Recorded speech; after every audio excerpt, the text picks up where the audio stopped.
इस वीडियो में हम लोग जानने वाले हैं ताश के बारे में, अर्थात ताश के पत्तों के बारे में कि ताश के पत्ते कितने होते हैं और इसे कितने भागों में बांटा गया है, इसके रंग क्या हैं और इनके क्या क्या नाम होते हैं इस कार्ड के। ये सारी चीजें हम लोग जानने वाले हैं इस वीडियो के अंतर्गत। और मैं आपको बता दें कि यह जो क्लास 10th के जो प्रायिकता जो लेशन है उसका ये तीसरा वीडियो होगा, अर्थात इसके पहले 2 वीडियो बनाए जा चुके हैं। फर्स्ट वीडियो में हमने बिल्कुल जो प्रायिकता की जो बेसिक चीजें होती है उसकी बात किया है, अर्थात प्रायिकता के सिद्धांत के बारे में बात किया है। और ये सेकंड जो वीडियो था उसमें हमने जो कुछ शब्दों को परिभाषित किया है, जैसे घटना किसे कहते हैं, पूरक घटना क्या है, संप्रायिक घटना, और बहुत तरह की परिभाषा को हमने उसमें देखा है। और ये तीसरा वीडियो है और इसमें हम लोग ताश के बारे में देख रहे हैं। और एक और जरूरी बात कि इस वीडियो के अंत में हम लोग क्या करेंगे, वीडियो जो दूसरा जो वीडियो बना था उसमें कुछ चीजें को मतलब बताना छूट गया था, उन चीजों को हम इसमें देख लेंगे इस वीडियो के अंत में। तो चलिए शुरू करते हैं इस वीडियो को। तो ये देख लीजिए, आपके सामने लिया गया है एक ताश का गड्डी लिया गया है, पत्तों की गड्डी। इसमें 52 पत्ते होते हैं, ठीक है। जो खेलने के काम में आते हैं ताश में पत्ते, उनकी संख्या कितनी होती है मेरे भाई? 52 होती है। ये आपको समझ में आ गया। अब देखिए, अब ये 52 पत्तों का क्या किया गया है, 4 भागों में बांटा गया है। हम यूं बोले कि 4 बराबर बराबर भागों में बांट दिया गया है, ठीक है। और प्रत्येक भाग का नाम है ये हम लोग जानेंगे। तो सबसे पहले आप ये बता दीजिए, अगर 52 चीज को समान 4 जगह क्या कर दिया जाए, बांट दिया जाए, तो प्रत्येक भाग में कितने कितने आएगा? 13 आएगा। 13 चौका 52, समझ में आ गया। तो इसका मतलब कि 52 पत्तों को 4 बराबर बराबर भागों में बांट दिया गया। प्रत्येक भाग में 13 पत्ते होते हैं। अब देखिए, उस भाग का नाम है, जैसे ये प्रथम भाग का नाम है पान या फिर लाल पान, इसको बोलते हैं हर्ट।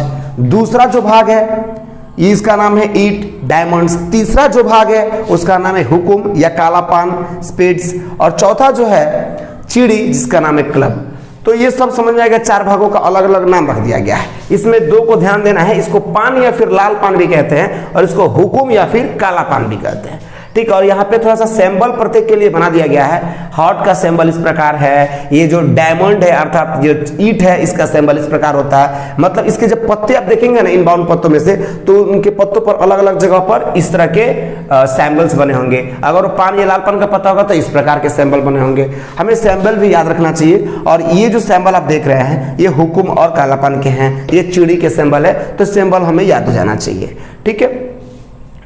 अब हम लोग क्या कर रहे हैं, और सब में 13 होते हैं। और एक जरूरी बात कि आप देख रहे होंगे कि इन दोनों को लाल रंग से बनाया गया है और इन दोनों को काला रंग से। इसका मतलब होता है कि ये जो पान या फिर लाल पान पत्ते होते हैं, या फिर जो ईंट वाले जो मतलब जो ग्रुप होता है, इस मतलब पान और लाल पान वाले जो ग्रुप है, चाहे ईंट वाला जो ग्रुप है, इसमें जितने भी पत्ते होते हैं, आपको तो मालूम है इसमें 13 होते हैं, तो सभी पत्तों पर लाल रंग से ही लिखे रहते हैं। चाहे जो भी लिखा हो, नंबरिंग लिखा हो, चाहे सिंबल बनाया गया हो, वो सभी किसे लिखे रहते हैं? लाल रंग से। और ये जो दोनों ग्रुप होता है, एक हुकुम और एक काला पान, मतलब हुकुम काला पान या फिर चिड़ी, इसके पत्तों पर जो भी चीजें लिखी होती है वो बिल्कुल काले रंग से लिखी होती है। तो इसीलिए इसको बोलते हैं ये काला मतलब रंग का पत्ता है। इस ग्रुप के पत्ते काले रंग के होते हैं, इन दोनों ग्रुप के पत्ते लाल रंग के होते हैं। ये आपको समझ में आ गया होगा। अभी हम प्रत्येक पत्तों को जब देखेंगे तो आपको और भी अच्छी तरीके से समझ में आ जाएगा। अब यहीं से समझ लेना है कि अगर आपसे कोई पूछे इन 52 पत्तों में से लाल रंग के पत्ते कितने होते हैं, तो देख लीजिए, इस ग्रुप के पत्ते लाल रंग के होते हैं, इस ग्रुप के पत्ते भी लाल रंग के होते हैं, अर्थात 13 और 13 26 पत्ते जो होते हैं वो लाल रंग के होते हैं। अब यहाँ पर ये काले रंग के पत्ते कितने, तो ये सब काले रंग के पत्ते होते हैं इसके ग्रुप के अंतर्गत। इस ग्रुप के अंतर्गत भी काले रंग के पत्ते, तो 13 ये और 13 ये, यानी 26 पत्ते काले रंग के होते हैं और 26 पत्ते लाल रंग के होते हैं। समझ में आ गया। अब इसके अंतर्गत प्रत्येक में जो 13 पत्ते होते हैं वो बिल्कुल एक जैसे होते हैं, एक जैसे, सिर्फ रंगों का ही अंतर होता है, एक जैसे होते हैं हर तरीके से। तो हम क्या करेंगे, इसमें से किसी एक ग्रुप में से जो 13 पत्ते होते हैं उसके बारे में विस्तार से समझ लेंगे, जान लेंगे, तो बाकी मतलब ग्रुपों के बारे में समझने की कोई आवश्यकता नहीं है। सेम चीजें होती है, सेम कहानी होती है सबके लिए। तो आइए हम समझ लेते हैं इसमें से किसी खास मतलब इसी ग्रुप के 13 पत्तों के बारे में समझ लिया जाए। जो लास्ट ग्रुप जो होता है जिसको हम लोग चिड़ी बोलते हैं, अगर वो चिड़ी के पत्ते होते हैं तो यहाँ पे चिड़ी का जो क्या होता है सिंबल होता है वो होता, और काले रंग के वो होते हैं तो काले रंग से ही सारी चीजें लिखी होती और वो सिंबल भी काले रंग का बना होता। तो बिल्कुल यही दृश्य होता है 4 ग्रुप के 13 पत्तों का। तो आपको समझ में आ गया। अब यहाँ पे देखना है कि इतने पत्तों में, 13 पत्तों में ये जो 3 पत्ते हैं ये थोड़ा सा अलग दिख रहे हैं, इसमें फिगर है, तो इसको हम लोग बोलते हैं तस्वीर वाला पत्ता, यानी इसको बोलते हैं फेस कार्ड। समझ में आ गया? तो एक ग्रुप में, आपको तो मालूम है एक ग्रुप के पत्ते लिए गए हैं, तो एक ग्रुप में कितने फेस कार्ड होते हैं मेरे भाई? 3 फेस कार्ड देख लीजिए। और एक फेस कार्ड का नाम है मतलब बादशाह, दूसरे फेस कार्ड का नाम है बेगम, और तीसरे जो फेस कार्ड होते हैं उसका नाम है गुलाम। यानी बादशाह, बेगम, गुलाम 3 होते हैं फेस कार्ड किसी भी ग्रुप में। ठीक है, उन चारों में से सब ग्रुप में सेम ही होते हैं। अब और एक ये इस तरह का पत्ता हो जिस पर ए लिखा रहता है, ए, उसको हम लोग बोलते हैं इक्का। तो यह इक्का किस में होगा? सभी ग्रुप में एक एक इक्का होंगे। और ये 3 क्या है? फेस कार्ड है सभी ग्रुपों में। ईट में भी 3 फेस कार्ड, हुकुम या कालापान जिसको बोलते हैं उसमें भी 3 फेस कार्ड, और जो क्लब होता है जिसको चिड़ी बोलते हैं उसमें भी 3 फेस कार्ड। समझ में आ गया होगा? अब ये आप चारों के बारे में समझ गए, इसमें एगो इक्का, फिर सब में एक का होगा, और यहाँ पे ए लिखा होगा वहां पे। और ये जो बाकी जो कार्ड है इसमें ज्यादा ध्यान देना नहीं है, ये 10 नंबर, 9 नंबर, 8, 7, 6, 5, 4, 3, 2 तक जाते हैं, ये नंबरिंग कार्ड कहलाते हैं। ठीक है, अब इसमें कितने हैं? 10, तो बीच में 10 गो सिंबल बना होगा, 9 है तो बीच में 9 गो सिंबल बना होगा। इसी प्रकार के होते हैं। अगर वो मतलब ईट का रहता तो यहाँ पे ईट के सिंबल होते और ये लाल रंग से लिखा होता। अगर वो हुकुम चाहे कालापान के होते तो हुकुम और कालापान का जो सिंबल है वो बना रहता है इस सब पर, और 2 और 3 जो भी है ये काले रंग से लिखा रहता है, क्योंकि हुकुम के पत्ते काले रंग के होते हैं। तो ये आपको सारी बातें समझ में, उम्मीद करता हूं कि आ गया होगा। बस यही मतलब जानकारी है इसके बारे में, बाकी कुछ नहीं है। तो आइए थोड़ा सा इसके सारांश को देख लें कि प्लेइंग कार्ड जो होता है मेरे भाई, अर्थात खेलने वाले जो ताश होते हैं पत्ते, उनकी संख्या 52 होती है। उन 52 पत्तों को 4 बराबर भागों में बांटा जाता है, तो प्रत्येक भाग में 13 पत्ते आते हैं। ठीक है, और फिर ध्यान देना है कि उन 4 भागों का नाम क्या है। तो पहला भाग जो है उसका नाम है पान या फिर लाल पान, दूसरा जो भाग है जिसका नाम है ईट, और तीसरा जो भाग है उसका नाम है हुकुम या फिर काला पान, और चौथा जो ग्रुप था जिसका नाम है चीड़ी। तो समझ में आ गया? अब एक बात ध्यान देना है कि लाल पान या पान ये वाला ग्रुप और ईट वाला ग्रुप, ये दोनों ग्रुप के पत्ते जो होते हैं वो लाल लाल रंग के होते हैं, यानी सारी इंफॉर्मेशन उस पर लाल रंग से लिखी होती है। और ये जो हुकुम और काला पान जो था ये वाला ग्रुप, और ये जो चीड़ी वाला ग्रुप है, इन दोनों ग्रुपों के पत्ते काले काले रंग के होते हैं। अर्थात इस मतलब तो काले पत्तों की संख्या कितनी हो गई? 26, और लाल रंग के पत्तों की संख्या हो जाती है 26। और प्रत्येक ग्रुप के अंदर आते हैं, तो हमने एक ही ग्रुप का बात किया है। और क्यों ऐसा किया है? क्योंकि सभी ग्रुप के पत्ते सेम होते हैं। तो अब उसके अंतर्गत आते हैं किसी मतलब जो 13 कार्ड होते हैं उसमें, तो ये 3 फेस कार्ड होते हैं, ये सब में होते हैं 3 फेस कार्ड। पहला फेस कार्ड का नाम है बादशाह, दूसरे फेस कार्ड का नाम है बेगम, तीसरे कार्ड का नाम है गुलाम। तो ये 3 फेस कार्ड होते हैं एक ग्रुप में। उसके बाद एक और पत्ता होता है थोड़ा सा अलग प्रकार का, उसको बोलते हैं हम लोग इक्का। ठीक है, यह इक्का है। ठीक है, इक्का एक सब में होता है, इसमें भी एक है। और बाकी जो ये कार्ड है इसको नंबरिंग कार्ड बोल देते हैं। ये संख्या लिखा हुआ है 10, 9, 8 ऐसे घटते क्रम में, और 2 तक आया हुआ है। तो यही हाल होती है सारे ग्रुपों का। तो समझ में आ गया होगा? चलिए, अब हम कार्ड के बारे में बिल्कुल जानकारी प्राप्त कर लिए उतने की। अगर क्लास 10th में जितने भी प्रायिकता से और खास करके प्रायिकता में कार्ड से जो भी प्रश्न आते हैं वो सारे प्रश्नों का जवाब दिया जा सकता है। तो अब चलिए हम लोग बढ़ जाते हैं कुछ प्रश्नों की ओर, और हम लोग देखते हैं कि हम लोग ने क्या क्या सीखा। आइए उसको जरा प्रश्नों का जवाब दिया जाए। चलिए अभी से देख लेते हैं। ये जो लाल पान था उनके ये 13 पत्ते आपके सामने ले लिए गए हैं। ठीक है, अब उन 13 को आप ध्यान से थोड़ा सा देखें, आपको पता चलेगा हर पत्ते पर इस प्रकार के सिंबल मिलेंगे, हार्ट वाले। आपको मैंने बताया कि ये सारे पत्तों पर होते हैं। और इसी प्रकार अगर वो ईट जो ग्रुप था सेकंड वाला, ईट ग्रुप का अगर पत्ता होता 13, तो यहाँ पे ईट होते, यहाँ पे ईट होते। ठीक है, बाकी सब चीजें 9, 10 ऐसा ही लिखा रहता, बस वो ईट के सिंबल होते और वो भी लाल रंग से लिखे होते। और अगर वो काला पान या फिर पान का पत्ता होता तो क्या होता? मतलब काला पान का पत्ता चाहे हुकुम उसको बोलते हैं, उसका पत्ता होता तो क्या होता? तो हुकुम के जो सिंबल होते वो हुकुम के होते, और काले रंग के होते हैं वो तो काले रंग से बने होते, बाकी 3 2 काले रंग से लिखे रहते। अब ये आपके सामने कुछ प्रश्न दिए गए हैं। इस प्रश्न से हमें पता चलेगा हम कितनी बातें समझ पाए हैं उस कार्ड से। तो आप वीडियो को पॉज करके थोड़ा सा इन प्रश्नों के जवाब दें। आप बिल्कुल दे सकते हैं, बड़ा ही आसान प्रश्न है। और फिर आप मेरे आंसर को अपने आंसर से क्या करें, मिलाएं। तो वीडियो को पॉज करें और जरूर इन प्रश्नों का जवाब दें। ठीक है, चलिए तो आइए मिलाते हैं। उम्मीद करता हूं कि आप जवाब दे दिए होंगे। ठीक है, अब आइए अपने आंसर को हमारे आंसर से क्या किया जाए, मिला लिया जाए।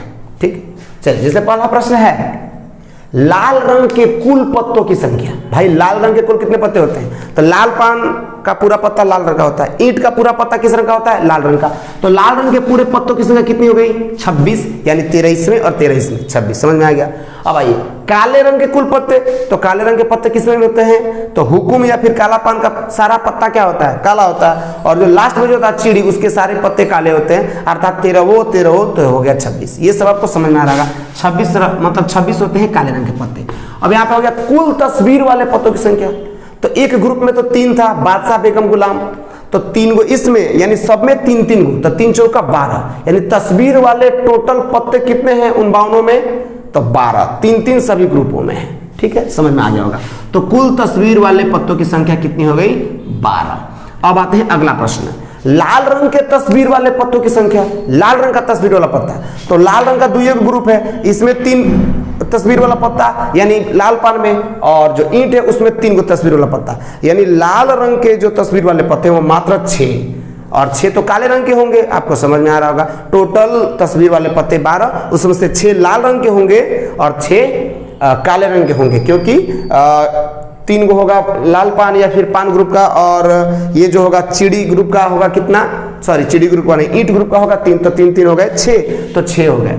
तो लाल रंग के तस्वीर वाले पत्ते 6 और काले रंग के तस्वीर वाले पत्ते 6। समझ में आ गया होगा।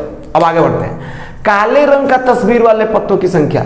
काले रंग के तस्वीर वाले पत्तों की संख्या, काले रंग के तस्वीर वाले पत्तों, ये क्वेश्चन डबल हो गया, इसको छोड़ दिया जाए। अब आइए, लाल रंग के इक्का की संख्या। लाल रंग का कौगो इक्का होगा, तो सब में कितने कितने इक्के होते हैं मेरे भाई? तो सब में इक्के कितने होते हैं? 1 होते हैं। कुल 1 का 4 गो होगा। तो लाल रंग के केवल कितना इक्का होगा? तो 2 गो। एगो किसमें का ले लेंगे? एगो लाल पान या पान में का एगो इक्का लाल रंग का होगा, और जो ईंट ग्रुप है उसमें का एगो इक्का लाल रंग का होगा। यानी लाल रंग के कितने इक्के? 2। लाल रंग के इक्का की संख्या 2, काले रंग के इक्का की संख्या भी 2। किसमें का? तो एक हुकुम या काला पान में का इक्का, और एक जो चिड़ी था उसमें का एगो इक्का, वही दोनों काला रंग का होगा। अब आइए, कुल इक्का की संख्या पूछ रहा है। कुल इक्का सब 52 पत्तों में सब ग्रुप में इक्का होगा, यानी 4 इक्का। अब आगे बढ़ जाते हैं, कुल बादशाह की संख्या। कुल बादशाह, सब में 1 बादशाह होते हैं मेरे भाई। इसमें 3 फेस कार्ड होते हैं, इसमें एक बादशाह बेगम गुलाम, तो बादशाह तो एक ही ना हुआ एक ग्रुप में। फिर इसमें भी ईंट में भी एगो बादशाह होगा, फिर एगो हुकुम में भी बादशाह होगा, और चिड़ी में भी क्या होगा? 1 बादशाह होगा, यानी सब में 1 बादशाह। तो टोटल बादशाह की संख्या क्या हो गया?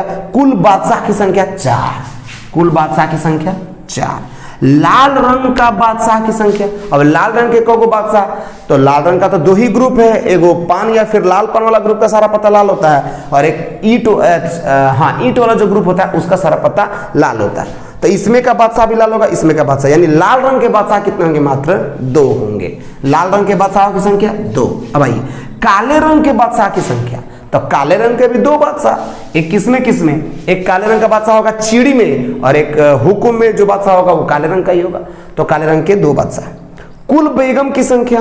कुल बेगम कितना होगा? सब में 1 बेगम मेरे भाई, सब में 1 बेगम। ठीक है, तो 1 बेगम तो हो गया 4 ग्रुप है, तो कुल बेगम हो गया 4। अब आइए, लाल रंग के बेगम की संख्या। तो लाल रंग के बेगम किसमें होंगे? तो लाल पान का जो बेगम होगा वो लाल रंग का होगा, और जो ये ईंट का बेगम होगा ये लाल रंग का होगा। तो 2 ही तो हुए लाल रंग के बेगम, बाकी जो दोनों में बेगम होगा तो काले रंग के होंगे। तो टोटल बेगम 4, उसमें से लाल रंग के बेगम 2। समझ में आ गया होगा। तो कुल बेगम की संख्या 4, लाल रंग के बेगम की संख्या 2, और फिर यहाँ पे लिखा है काले रंग के बेगम की संख्या भी 2। तो ये सब कुछ बेसिक इंफॉर्मेशन होना चाहिए। ठीक है, तो उम्मीद करता हूं कि आपको पूरी तरीके से समझ में आ गया होगा कार्ड के बारे में, और इतना जानकारी पर्याप्त है कि हम क्लास 10th के प्रायिकता लेसन के जो तस्वीर वाले क्वेश्चन आते हैं, सॉरी जो प्लेइंग कार्ड से क्वेश्चन आते हैं ताश के पत्तों को लेकर, उन सारे प्रश्नों को आप बिल्कुल अच्छी तरीके से सॉल्व कर सकते हैं। चलिए अब बढ़ जाते हैं आगे। तो अब हम लोग समझ लेते हैं कि जो सेकेंड वीडियो में हम बताना भूल गए थे उन बातों को। तो उनमें से पहला है निश्चित घटना, पॉसिबल इवेंट क्या है? तो ऐसी घटना मेरे भाई जिसका घटना एकदम निश्चित हो, वो जरूर घटेगा, उस घटना को बोलते हैं कि निश्चित घटना है। अब आइए थोड़ा एग्जांपल से हम लोग समझ लेते हैं। जैसे अगर आप कोई पासे को क्या कर रहे हैं, फेंक रहे हैं, तो कोई बोलेगा कि 7 से कम नंबर आएगा, इसकी क्या प्रायिकता है? 7 से कम आएगा, तो आपको तो मालूम है कि उस पासे पर 1 2 3 4 5 6 ही लिखा रहता है। तो इसका मतलब कुछ भी आएगा तो वो जरूर 7 से कम ही आएगा, क्योंकि पूछने वाले ने आपसे पूछा है 7 से कम आएगा, कितनी प्रायिकता है, तो भाई जो भी आएगा तो सब 7 से कम है, यानी अगर एक भी आया तो 7 से कम, 2 भी आया तो 7 से कम, यानी वो एक निश्चित घटना वो जरूर घटेगी। यानी आप कुछ भी फेंक दीजिए, किसी भी प्रकार फेंक दीजिए, वो 7 से कम ही आएगा, क्योंकि 7 से कम ही उस पर है, तो इसका मतलब वो घटना जरूर घटेगी। यानी 7 से कम आने वाली जो घटना है वो जो डेफिनेटली घटेगी, क्योंकि कुछ भी आएगा तो 7 से कम ही है। यानी उसी तरह की घटना को बोलते हैं हम लोग क्या, निश्चित घटना, जिसका घटना एकदम जरूरी हो। समझ में आ गया? चलिए अब आगे बढ़ जाते हैं। एक होता है असंभव घटना, इम्पॉसिबल इवेंट, इसको मतलब, और यहाँ पे थोड़ा सा ध्यान देने वाली बात है निश्चित घटना में कि निश्चित घटना की प्रायिकता जो होती है वो 1 होती है। देख लीजिए, लिख दिया गया है निश्चित घटना की प्रायिकता है। कैसे? तो मान के चलिए कि कोई बोल दिया 7 से कम आना, तो 7 से कम आना, तो 1 भी आया तो 7 से कम आया, 2 भी, 3 भी, 4 भी, 5 भी, कुछ भी आया तो 7 से कम, तो अनुकूल परिणाम कितने हो गए मेरे भाई? कुछ भी आ जा रहा है तो 7 से कम, तो अनुकूल परिणामों की संख्या 6 और कुल परिणामों की संख्या भी तो 6, यानी 6/6 कट जाएगा तो 1। समझ में आ गया? यानी जो निश्चित जो होता है घटना, मतलब जो डेफिनेटली घटेगा, उसकी प्रायिकता होती है 1। और सेकंड जो है ये है असंभव घटना, इम्पॉसिबल इवेंट। यदि किसी घटना को प्राप्त करना संभव न हो तो इसी प्रकार के घटना को बोलते हैं असंभव घटना, जो कभी घट ही नहीं सकता है। जैसे पाशे को अगर आप फेंक रहे हैं तो कोई बोलेगा कि इसकी क्या प्रायिकता है कि ये जो मतलब फेंकने से जो नंबर आएगा वो 7 से ज्यादा होगा, इसकी कितनी चांसेस है कि जो आप फेंक रहे हो पासा उसमें नंबर 7 से ज्यादा है। तो आइए 7 से ज्यादा, तो 7 से ज्यादा तो उसमें है ही नहीं, सब 7 से कम ही है, तो 7 से ज्यादा आएगा, इसकी क्या प्रायिकता होगी? तो अनुकूल परिणामों की संख्या बटा कुल, तो 7 से ज्यादा तो उसमें 1 भी नहीं है, यानी अनुकूल परिणामों की संख्या 0 और कुल परिणामों की संख्या 6। समझ में आ गया?